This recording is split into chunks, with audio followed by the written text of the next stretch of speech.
Hola, ¿qué tal? Buenas tardes. El día de hoy veremos el tema de diálisis y trasplante renal.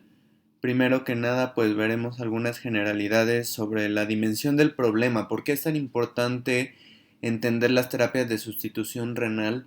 ¿Por qué es tan grande el problema que tenemos a nivel mundial de los pacientes que tienen enfermedad renal crónica? Y posteriormente hablaremos algunas generalidades de las diferentes modalidades de terapia de sustitución renal. Primero que nada, pues como les mencioné, hablaremos sobre qué dimensión del problema tenemos y posteriormente pues las tres modalidades de terapia de sustitución renal, que en general el término de terapia de sustitución renal surge como una nomenclatura utilizada para designar a todo paciente que sus riñones ya no funcionan y que requiere ya sea hemodiálisis, diálisis peritoneal, pero pues aquí también se incluye el trasplante. Tenemos algunas estadísticas, pues obviamente los registros más grandes provienen de Estados Unidos, donde la incidencia de enfermedad renal crónica ha aumentado en los últimos años. Vemos como en los años 80 esta tasa de pacientes con enfermedad renal crónica incrementó de gran manera, primero por el aumento desmedido de las enfermedades crónico-degenerativas como diabetes e hipertensión, pero segundo también porque hubieron mejoras en el tratamiento y la supervivencia del paciente con enfermedad renal crónica terminal aumentó. Y tercero porque además muchos pacientes lograron llegar a trasplante, cosa que antes no se veía, y de hecho como vemos en la gráfica en los últimos años esta incidencia ha ido tomando una meseta.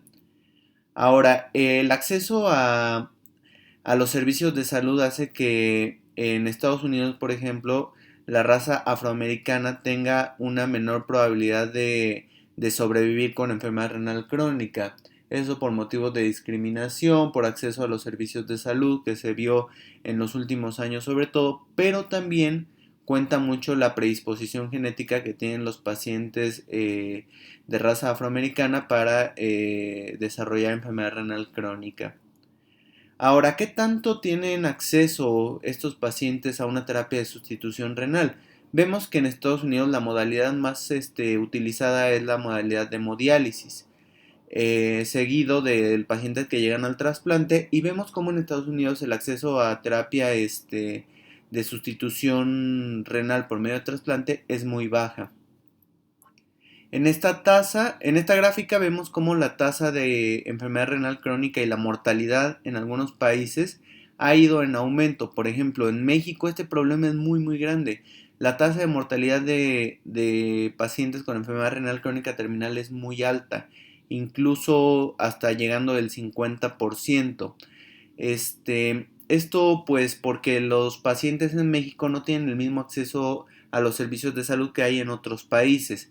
Y de hecho, pues en México obviamente la diabetes y la hipertensión ocupan un lugar muy importante y vemos como de 1990 al 2015 estas tasas han ido aumentando desproporcionadamente, siendo mayor el aumento en diabetes, que vemos como en 1990 la, la tasa por 100.000 habitantes era de 115.2 por 100.000, mientras que ahorita en 2015 ya la tasa es de 351.9 por 100.000. Es decir, casi se triplicó esta tasa que veíamos previamente hace 20 años. Ahora, la distribución de muertes en México por enfermedad renal crónica no es muy diferente entre hombres y mujeres. Realmente esta gráfica es muy similar y no hay una diferencia en el acceso a las terapias de sustitución renal. Ahora, ¿qué probabilidad tiene un paciente de sobrevivir en México con terapia de sustitución renal? Pues realmente, a pesar de que el paciente alcance una terapia de sustitución renal, vemos en este estudio de probabilidad de supervivencia que los pacientes con trasplante renal alcanzan cerca de un 80% de supervivencia a 5 años. Sin embargo, el paciente que está en diálisis peritoneal o hemodiálisis alcanza, si bien, un 40% de supervivencia a 5 años. Y en México, pues obviamente el acceso a terapia de sustitución renal está limitado, además de que pues en México la diálisis peritoneal sigue siendo el método de elección para terapia de sustitución renal por el costo que tiene, es mucho más bajo que la hemodiálisis. Y esto aunado con el hecho de que en México no se trasplanta como se debería, o sea, con la proporción que tenemos de pacientes con enfermedad renal crónica terminal, deberíamos estar trasplantando muchísimo y esto no es así. realmente la probabilidad de alcanzar un trasplante es muy difícil y vemos como el hecho de alcanzar un trasplante de un donador vivo llega a 190 casos anuales en 2015 y de donador cadavérico 810. Estas cifras son muy bajas cuando la incidencia en México de enfermedad renal crónica terminal en 2015 era de 300 casos, cerca de 100,000 habitantes. ¿Cuáles son las indicaciones de diálisis? Las indicaciones de diálisis son el A, E, I o U. El A siendo trastornos ácido-base, E de trastornos hidroelectrolíticos, I de ingestiones, metformina, salicilatos, litio, O de overload, sobrecarga, U de uremia, que puede presentarse como encefalopatía urémica, náusea, vómito, alteración del estado de alerta, disgeusia, prurito, pericarditis. Ahora, una vez que el paciente o el médico deciden que el paciente entrará a terapia de sustitución renal, pues se tiene que escoger cuál es la modalidad que más beneficia al paciente. Obviamente la de elección sería el trasplante, sin embargo, pues no todos los pacientes alcanzan esto, entonces se tiene que utilizar la modalidad de diálisis. Y aquí el paciente decidirá si decide diálisis en casa por medio de diálisis peritoneal, ya que en México es escaso el acceso a hemodiálisis en casa, o el otro de que decida acudir al hospital 3-4 veces por semana para hemodiálisis. Ahora es importante saber que un paciente que se decide que entre a diálisis, pues va a necesitar un acceso, ya sea de tipo vascular o un acceso por medio de diálisis peritoneal, un catéter de tipo TENCOF. Es importante también entender que uno tiene que manejar las complicaciones asociadas a la enfermedad renal crónica, como la anemia, alteraciones metabólicas, nutricionales, llevar al paciente lo más metabólicamente estable, ahora sí que decirlo por el riesgo de que tiene mortalidad si no se controla esto.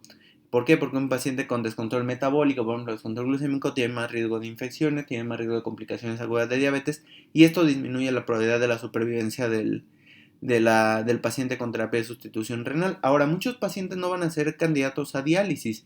En este estudio que se observó en 2019 en los anales de medicina interna de Estados Unidos, se observó que la mortalidad en pacientes geriátricos que sobre todo tienen fragilidad, es decir, mayores de 85 años que tienen varias comorbilidades, disminuía y era muy alta a 5 años.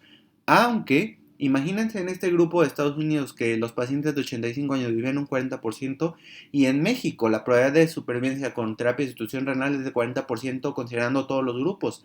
Entonces la probabilidad de supervivencia en México con hemodiálisis o diálisis peritoneal en un paciente geriátrico frágil, obviamente es mucho menor de un 40%. Ahora, no significa que no van a dializar a todos los pacientes que tienen edad mayor de 65 años, sino más bien tienen que seleccionar muy bien a qué paciente y estar de acuerdo con el paciente y la familia de si su paciente se beneficia o no de una terapia de sustitución renal. Ahora, entrando ahora sí a hemodiálisis. La hemodiálisis, los componentes que le incluyen son el dializador, la solución dializante y el acceso circulatorio.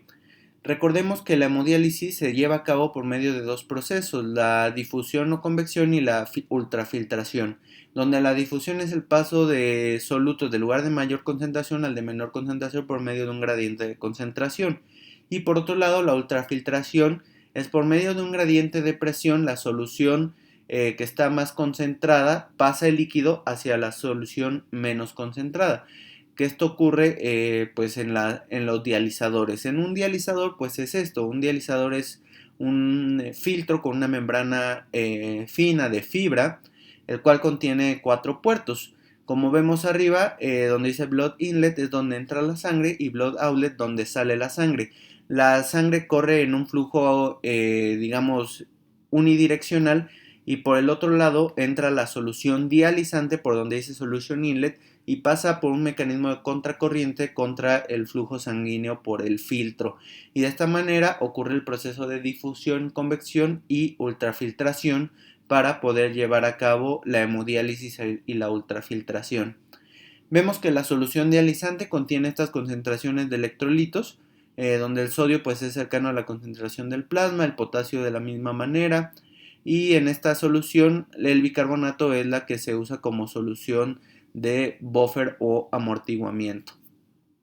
Ahora, ¿cómo se puede tener los accesos vasculares? Pues el acceso vascular de la hemodiálisis va a ser por medio de una fístula arteriovenosa, que es el método de elección cuando todo se planea de manera adecuada y todo se maneja no como una diálisis de urgencia. Este proceso se asocia a menos intervenciones para mantenerlo funcional y menos complicaciones. Por otro lado, pues se puede tener catéteres que pueden ser tunelizados si se planea un mediano o largo plazo, o no tunelizados si son accesos vasculares que se tienen de manera momentánea, digamos días o semanas. Y por otro lado, cuando fallan las fístulas arteriovenosas, que ya no se tienen accesos vasculares, pues se pueden utilizar injertos arteriovenosos realizados por el Servicio de Cirugía Vascular Angiología, los cuales pues obviamente ayudan, pero necesitan más intervenciones para mantenerse funcional. Esas son las máquinas de hemodiálisis externa. Normalmente el paciente llega, se sienta en un reposet y está ahí durante 3 o 4 horas mientras se está hemodializando y ultrafiltrando. Más o menos el ultrafiltrado, ahora sí que depende del requerimiento del paciente, pero llega a ir de 2, 2.5 o hasta 3 litros por sesión. Y la hemodiálisis pues normalmente se realiza, como quedamos, 2, 3 o incluso en casos más graves 4 veces por semana. ¿Qué complicaciones tenemos asociadas al acceso vascular? Pues obviamente el catéter se puede infectar o la fístula, aunque la fístula es mucho más raro que se infecte. Estas infecciones pueden ocurrir por organismos gram positivos o gram negativos y el paciente corre mayor riesgo si es portador de Staph aureus y incluso ha habido estudios que sugieren dar profilaxis en estos pacientes. El tratamiento que se debe dar en una bacteriemia asociada a catéter, pues primero que nada debe ser remover el catéter si es posible y tratar con antibióticos sistémicos que generalmente cubran organismos gram positivos en todos los casos, como vancomicina, o que cubran, por ejemplo, en el caso de catéteres tunelizados que llevan más tiempo, que tienen mayor riesgo de infección por gram negativos, pues se puede utilizar piperacilina o se puede utilizar carbapenémicos como meropenem. Ahora, otras terapias, pues hay quien sugiere que en casos de difícil acceso se recambie el catéter con guía y sean antibióticos sistémicos, aunque la tasa de fallo a tratamiento con esta terapia es mucho mayor. Por otro lado, la diálisis peritoneal funciona por medio de la membrana peritoneal, que funciona como superficie para que ocurra la difusión y el ultrafiltrado. Aquí funciona con el gradiente osmótico para ultrafiltración que se utiliza la glucosa, una solución con dextrosa. Es la modalidad preferida, de hecho, si se educa al paciente, ya que se asocia con mejores desenlaces tanto en calidad de vida y mejor satisfacción y con una menor tasa de infección si se utiliza de manera adecuada.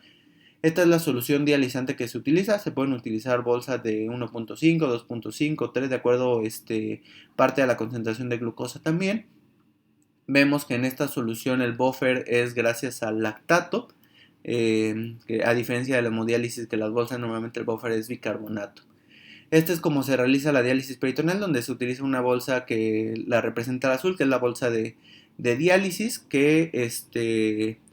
donde se administra un líquido por medio de inyección a un catéter de tipo Tenkov, que es un catéter de diálisis peritoneal.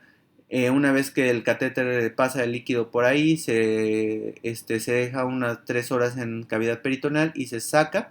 Y finalmente se obtiene el líquido amarillo, que es al final de cuentas el filtrado que se sacó.